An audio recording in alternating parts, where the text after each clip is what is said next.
மணப்பாறை என்றாலே முறுக்கும் மாடுகளும் தான் உங்களின் நினைவுக்கு வருகிறதா? எங்கள் ஊர் பால்கோவாவிற்கும் தனி மவுசு உள்ளது என்கின்றனர் மணப்பாறை மைந்தர்கள்.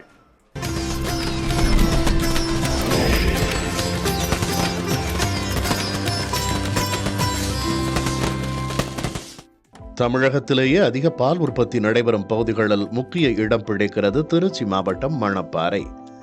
இதன் காரணமாக பால்கோவா தயாரிப்பும் இங்கு அதிகரித்துள்ளது.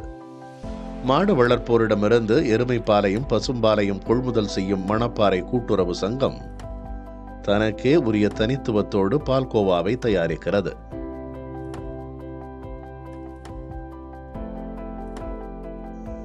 விறகு அடுப்பில் அதிக வெப்பத்தில் இடைவிடாமல் கிண்டி தயாரிக்கப்படுவதால் இதன் சுவை அலாதியானது.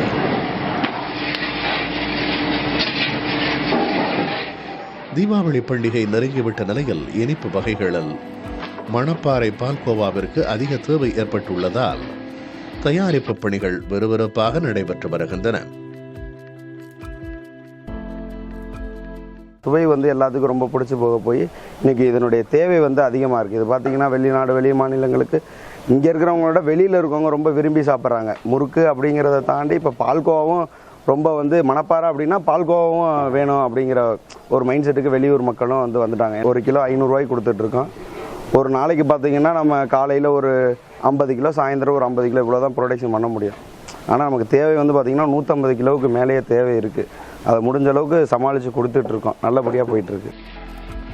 நான் ஊறச் செய்யும் இப்பால்கோவா தமிழகம் மட்டுமல்லாமல் Britain, America, Saudi Arabia, Singapore, Malaysia, Dubai உள்ளிட்ட பல்வேறு நாடுகளுக்கும் அதிக அளவில் ஏற்றுமதி செய்யப்படுகிறது. மணப்பாறை கூட்டுறவு சங்கத்தின் பால்கோவா உற்பத்தியை மேலும் விரிவுபடுத்த அரசு நடவடிக்கை எடுக்கும் என நம்பிக்கை தெரிவிக்கின்றனர் மணப்பாறை வாசிகள். புதிய தலைமுறைக்காக செய்தியாளர் காதர் மொய்தீன்.